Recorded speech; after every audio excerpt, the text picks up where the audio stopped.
I'll be honest with you. Electric scooters were never really my thing. No thanks. Please. No thanks. Now that could be because my only real experience with them were those bird and lime scooters that infested every city and water fountain of Southern California back in the day. Oh, hell no, man. What the fuck, man? It could also be because of my motorcyclist elitism, telling me I should look down on these the same way golfers look down on frisbee golfers. But nevertheless, man, my friends over at Solar have sent me this, the FF Lite.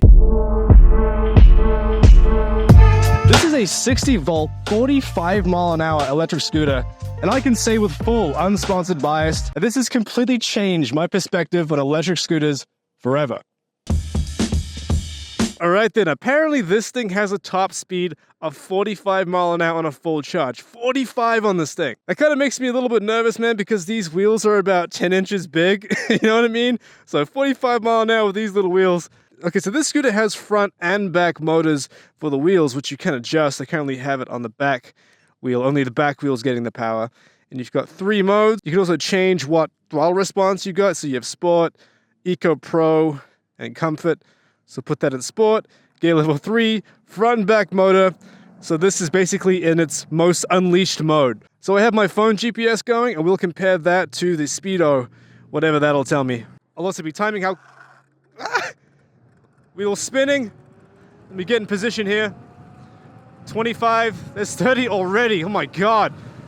36, 37, 40. Starting to shake a little bit. Come on, 45.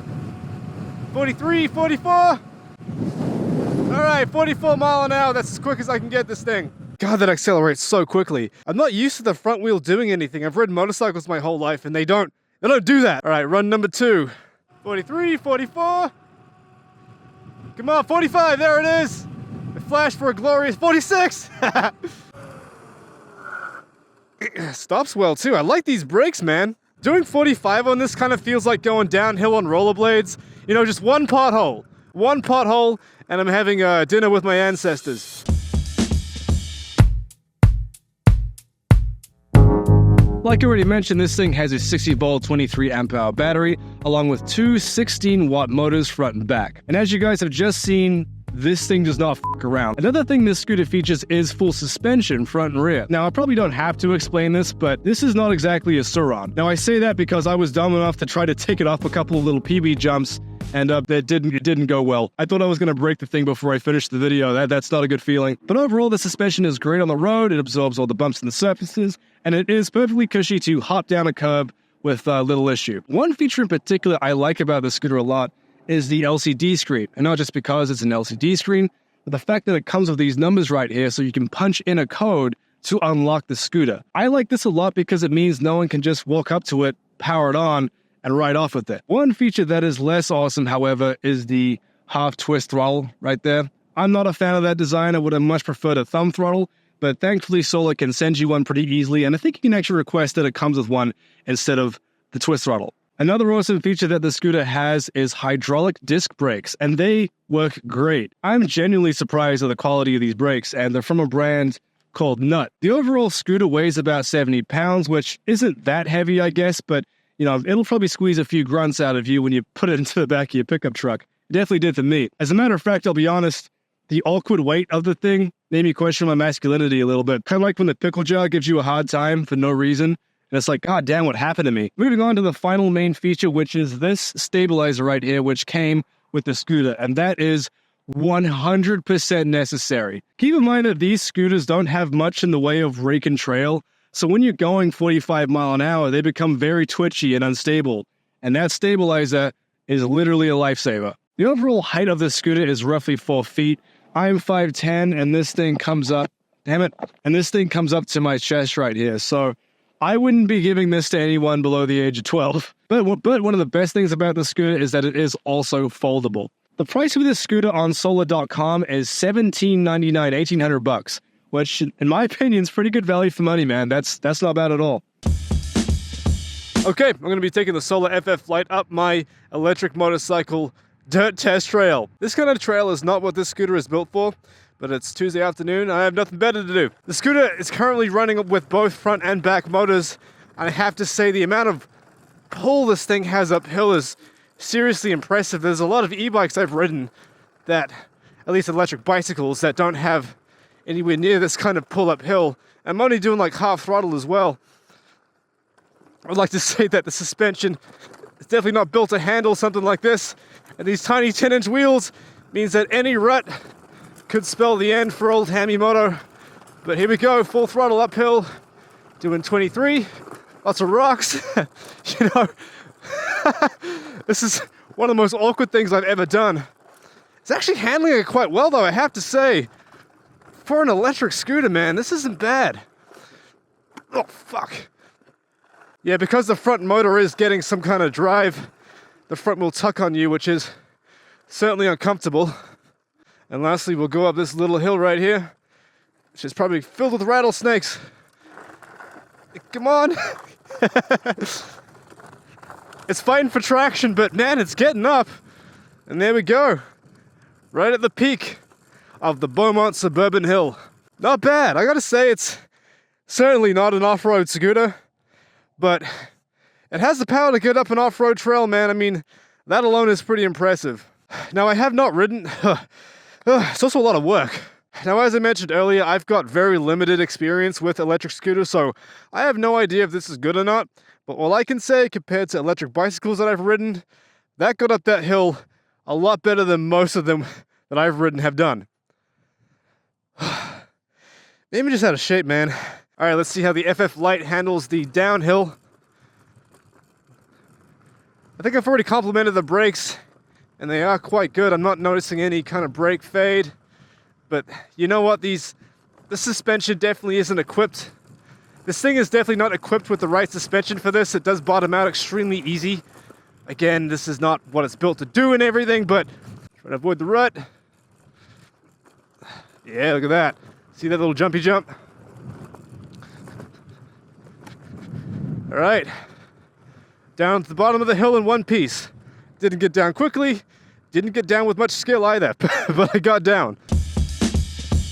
And now for something extremely dangerous. We're gonna be putting the Ride One Up Rev 1 against the Solar FF Lite. That costs $2,200. That costs about 18. Which one is the quickest? 3, 2, 1, go. Oh, no. Yeah. I was in the wrong setting. Wait, come back. Oh. So in order to get the maximum amount of power out of this thing, you have to have both motors going. And I didn't set it correctly. Oh man, John. All that talk. That was an illegitimate victory. I wasn't ready. Did you start wrong? Huh? Did you start wrong? Yeah, I didn't have it in the right setting. Oh, that's what it was. Okay. And I was so expecting to win that and just crush you. For you, I'll run it back. That's nice. All right, ready? 3, 2, 1, go. Come on, baby. Oh, come on. Yeah, how you like that, Jules? Look at you getting exercise. Not me. I would like to mention neither of these are on full battery right now. Even so, man, about to hit 45 top speed. Hell yeah. You got me on that one. Yeah. I had you in the first half. You see, what you just saw there was a lack of skill and competence. That's something I'm pretty good at. 1, 2, 3, go. No. See if I can catch him up. See? It's always a surprise takeoff because he can't get me now. Look at him pedaling, getting exercise. Not me. Here I come. I'm in the slipstream. Oh, come on. Come on. Oh. Why did you even bother getting exercise? You had no hope. Oh, man. Yeah? Dude, I was putting my life away on that one. Yeah, I saw. So then, what are some things I liked and what are some things I didn't like about the Solar FF Lite? Now, like I said at the beginning, electric scooters were never really my thing.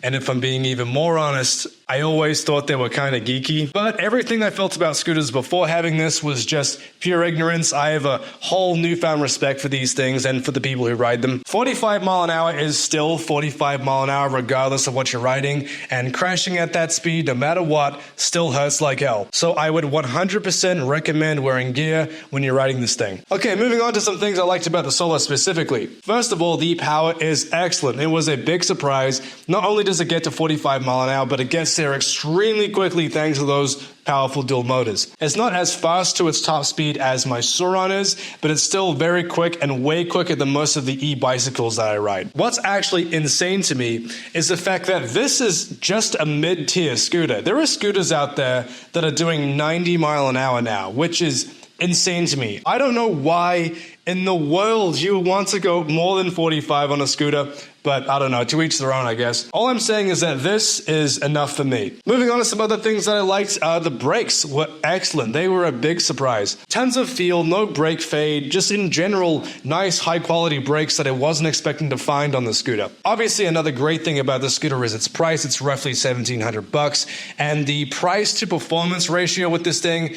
is off the charts, especially when you compare it to e-bikes and electric motorcycles. Another awesome thing about this scooter, and a big advantage to having something like this over, say, an electric motorcycle, is the fact that it is foldable. Whereas if I wanted to take my Sauron or my E-Ride Pro anywhere, I'd have to put it in the back of the truck, spend 10 minutes tying it down, whereas with this, I can just toss it in the bed, toss it in the hatchback, back seat, passenger seat, whatever. I'll keep it up front for some company. You know what I mean? Super easy to get around. It's also very quiet and very smooth. It's a pleasure to just cruise around on at night and, you know, think about all kinds of sad stuff. One thing I did forget to mention, and I didn't make a segment on, was actually the range. It is excellent. I would say you can get anywhere from roughly to 20 to 40 miles on this thing, depending on how you ride it, how your terrain is. All the usual factors that go into range, all of them apply here, especially with something like this, actually. Whether you're using both motors or just one motor, front or back, you know, a ton of factors come into it, but I would say anywhere from 20 to 40 easily. But the biggest compliment I can give this scooter as far as range goes is the fact that I rarely found myself charging it, which is awesome. I'd ride around my city, ride around the suburb, come back and just leave it for 2 days. I wouldn't even think about charging it. Moving on to some things that maybe I didn't like. So the biggest issue I have with this scooter, and I don't know if all scooters are like this, so if you're a scooter guy, comment down below, let me know what you think. But I found this thing to be pretty unstable above 30 mile an hour, especially at its top speed, dude. I was pretty concerned about hitting a bump and getting the wobbles. It's pretty sketchy and very twitchy at the highest speeds. I'm very grateful that Solar was thoughtful enough to include the stabilizer with it, because without it, you'd have to be very careful, man, trust me. Now, because of that, and because of the speeds this thing can do and how quickly you can get to those speeds, I'd be pretty wary of putting a kid on this thing, especially if he's unexperienced, you know, has no moto experience. I'd be pretty wary of that. This is definitely an adult scooter, and it looks like one, so I would be hesitant to call this a toy, and I would be hesitant to buy it for kids. There are plenty of smaller, slower scooters that are much more accommodating for kids, so I don't know. I would say look elsewhere. Some other small things I didn't like. The suspension I personally found was a little bit too soft. I'd actually say of all the components to fail, I'd say that would probably be the first thing to break. And then once it does, you have to get out your little toolkit and work on it. But anyway, overall, it was just a little bit too soft. I found that it bottomed out pretty easily, especially when you're riding off-road. But it's not a big issue. It's just something I'd like to bring up. Something else, I've already mentioned this, and that is the half-twist throttle. This isn't specifically a Solar thing. I'm just not a big fan of that design. I would much prefer a thumb throttle, but whatever, no big deal. So yeah, man, that's it. Big shout out to Solar for sending this thing over. I had a great time with it. I learned all sorts of new things about electric scooters, and I can happily say that I'm a changed man. I truly enjoy these things. They're a lot of fun, and I'm going to be keeping it. So thank you all so much for watching. Hope you enjoyed the video, and I'll see you all next time.